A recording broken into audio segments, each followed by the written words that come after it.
E aqui eu quero entrar num outro rolê, que é como o One Piece virou o símbolo desses protestos que estão rolando ao redor do mundo. Eu não sei se vocês viram, mas no Nepal, quer ver? Quando teve as manifestações lá da geração Z, um dos principais símbolos que a galera tava usando era a bandeira do One Piece. Se liga nisso aqui, ó. Olha que doideira, mano. E tem várias imagens da rapaziada carregando as bandeiras do One Piece, mostrando. E no Peru fizeram algo parecido. Olha isso. São várias imagens aqui, ó, de pessoas usando o Wake Up Nepal. Aí aqui, ó, eles chegaram até mesmo a usar o cartaz de Wanted do One Piece pra mostrar aqui os políticos que eles estavam perseguindo. E no Peru, aqui, ó, na frente do parlamento do Nepal.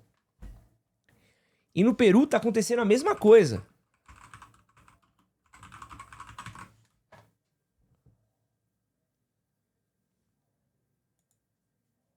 Aqui, ó. Cadê? Não, não, não, não, não. Eu quero do Peru. Oh, meu Deus.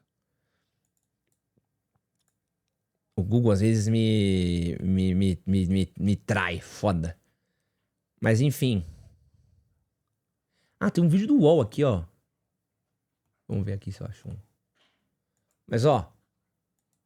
No Peru também tá acontecendo. Y aquí va. Este es el símbolo de los dibujitos. One Piece se llama. Es un dibujante de estas mangas japonesas que, dicho sepa, es un tremendo personaje. Nunca muestra el rostro y cuando sale entrevistas en televisión le tienen que poner un pescado cubriéndole la cara. Sí. Pero la pregunta es ¿quién va a resolver esta crisis? ¿Quién nos salvará? Yo le voy a dar la respuesta. Acá está la respuesta. Esta es la respuesta. Este es el símbolo de los jóvenes que mañana otra vez van a salir a marchar, porque el Perú cambió, porque los jóvenes han decidido salir, hacer escuchar su voz y enderezar este país, porque este símbolo, que es una calavera de One Piece, en realidad lo que significa en el mundo entero para todos los jóvenes es justicia. Isso tá acontecendo mesmo, se liga. Vamos ver aqui o que a rapaziada tem a falar sobre One Piece e o significado dele para a revolução.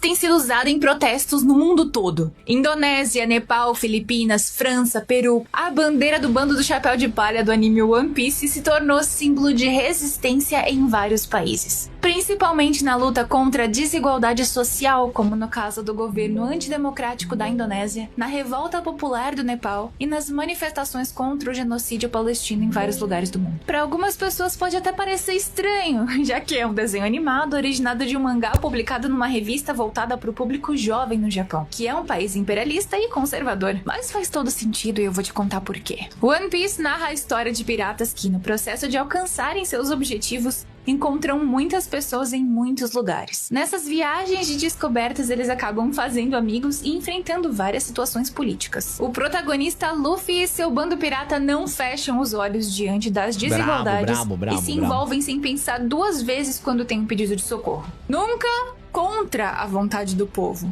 sempre a favor dele. Eles colaboram com levantes populares, mas não intervêm de forma hostil na história do local. A gente pode dizer que eles acabam se tornando facilitadores dessas revoluções, dessas revoltas. Com isso, eles deixam uma marca positiva na população de cada região, inspirando não apenas os personagens, mas também os leitores, desde os primórdios do mangá, há quase 30 anos. Isso torna One Piece uma das maiores referências culturais das gerações Millennial e Z. Mesmo sem pretensão nenhuma de ser uma obra focada em teoria política, acabou virando uma porta de entrada para debates relacionados ao tema, de forma acessível e divertida, fazendo uma ponte com o viés acadêmico que a gente sabe que pode ser um pouco hostil para novos leitores. E com isso popularizou essas discussões por meio do reconhecimento também de que cada país carrega o próprio passado de opressão. O carisma dos personagens e a narrativa bem elaborada que leva a gente para situações sérias com emoções complexas e dilemas morais fazem de One Piece uma obra capaz de unir diferentes grupos em prol de um mesmo objetivo: justiça e libertação.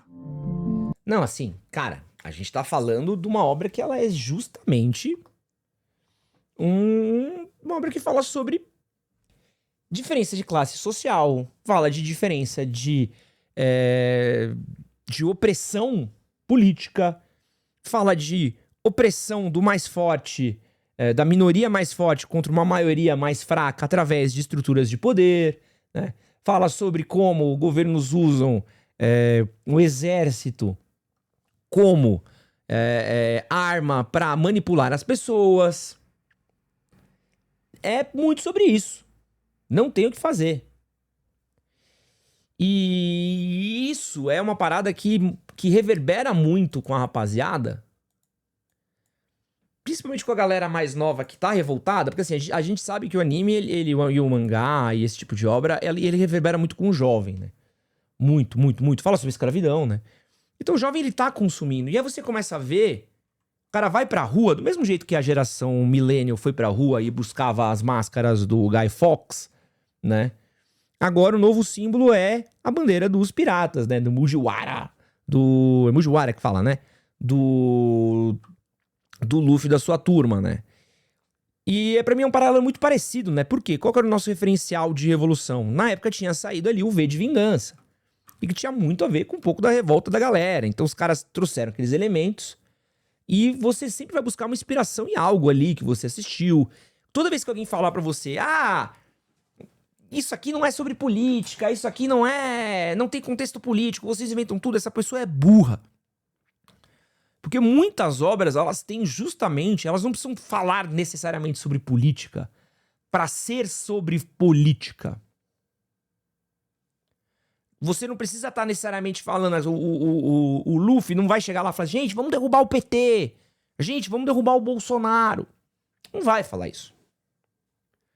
Mas ele pode falar, pô, cara, não acho certo um governo que usa um aparato militar para controlar as pessoas, onde as pessoas não podem se revoltar, onde as pessoas são controladas, onde classes que ganham mais dinheiro cagam na cabeça dos outros, onde a diferença... Pô, tem antes do time skip, tem aquela passagem maravilhosa ali, quando o Luffy dá o socão no maluco, vocês lembram? Que é um pouquinho depois de quando eles fogem da cadeia. Quer ver? Que eu acho mágico, porque tem todo aquele rolê que eles ficam falando,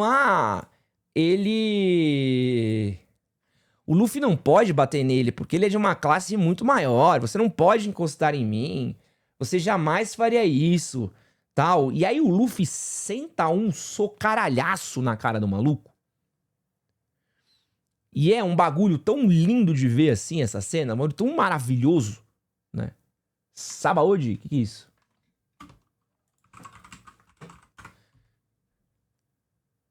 É isso mesmo. Lá mesmo.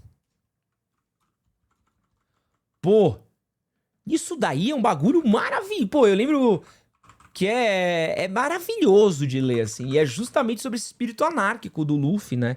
Do quanto que ele dá um soco no dragão celestial, é isso. O quanto que o Luffy, ele não tá nem aí, porque ele acha que tá errado, que é injusto, que não tá certo. E é um pouco sobre isso, assim, gente, quantos bilionários, né? Foi antes da prisão? Eu nunca lembro se foi antes ou depois, porra. Foi antes, então? Tá bom. Então, assim, quantos bilionários não vivem uma vida de rei, enquanto tem gente passando fome? Quantos políticos não usam da força, da polícia militar e do exército pra poder fazer o que quiser? Quantos políticos não usam do aparato, desse judiciário de merda que a gente tem nesse país aqui, ó, pra gente se fuder? Pra fuder pobre? Quantas pessoas ricas não usam o aparato do judiciário pra fuder gente que tem dinheiro? Vou dar um exemplo que não tem dinheiro. Vou dar um exemplo pra vocês do que acontece hoje, tá? Quando eu falo que o judiciário é uma merda, que o Brasil é uma merda, Ed, não fala assim e tal. Gente, a gente tem que criticar, independente do espectro político, tá? Tem uma pessoa próxima a mim, cuja mãe teve câncer. Olha pra vocês entenderem como é que funciona o mundo, tá? A mãe dela teve câncer e ela pelo menos olhou e falou assim, pô, pelo menos eu tenho um plano de saúde, porque senão estaria ruim, né? Então elas foram atrás do tratamento no plano de saúde. Aí sabe o que aconteceu? O plano de saúde não liberou o tratamento pro câncer.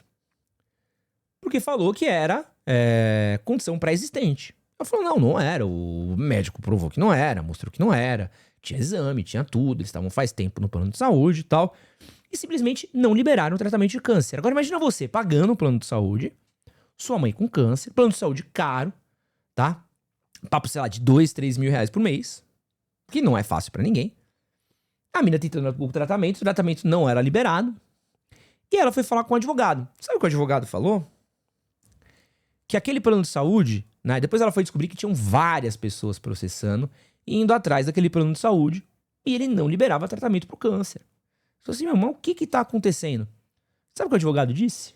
Que era mais barato pro plano de saúde entrar na justiça, ser processado e perder e ter que pagar do que ele dar o tratamento.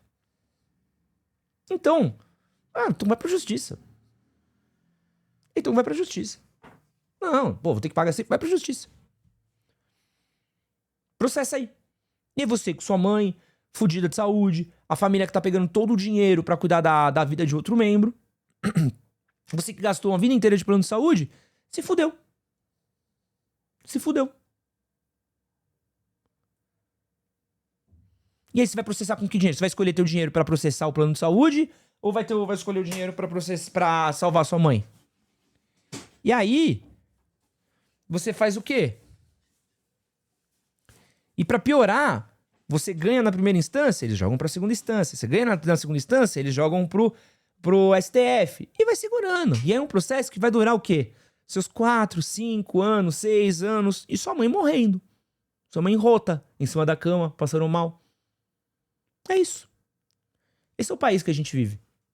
Enquanto político tem auxílio terno. Enquanto político tava aqui manipulando uma massa burra pra falar, olha, gente, a gente precisa se proteger do STF, então vamos passar a PEC da blindagem, e aí político nenhum nunca mais vai ser julgado, a não ser pelos próprios pares, com voto secreto. E tão canalha que os caras terminaram rezando um Pai Nosso. Os caras tentaram passar uma PLEC que ia proteger o PCC, o Comando Vermelho e outras facções, e terminaram isso rezando um Pai Nosso.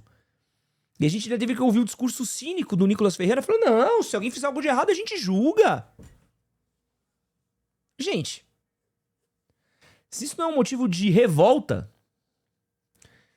e aí quando você vai ver um paralelo no One Piece, pô, é muito sobre isso também. É sobre isso, é sobre injustiça, independente do lado. Independente por quem, independente do que tá acontecendo. Sabe? E acho que ele é um pouco... Por isso que reverbera tanto, assim. Porque a gente olha e fala assim, pô, isso aqui que meus bonequinhos estão passando, eu passo na vida real. Né?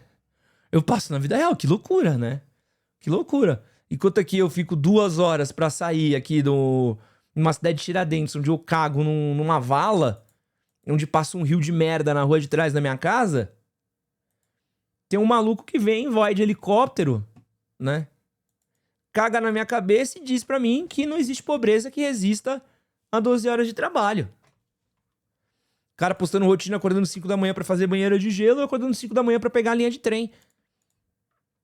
Então é por isso que isso reverbera tanto com a rapaziada, entendeu? Tanto. Não é à toa que em governos ditatoriais, tanto de esquerda quanto de direita, a primeira coisa que essa rapaziada faz é censura. Censura. Vai ver tudo que não teve de fechar, queimar livro, proibir obra por viés revolucionário, porque a galera tinha medo de que as pessoas gostassem disso. O próprio regime militar teve aí, gente. Coisa que eles mais faziam era censurar a obra. Mas enfim, dá pra entender por que isso reverbera tanto com o povo aí e, pô, uma maluquice. Quem não lê One Piece é muito longo, né? Tomara que um dia saia a versão resumida. Eu ia recomendar, mas não dá, né? Muito longo.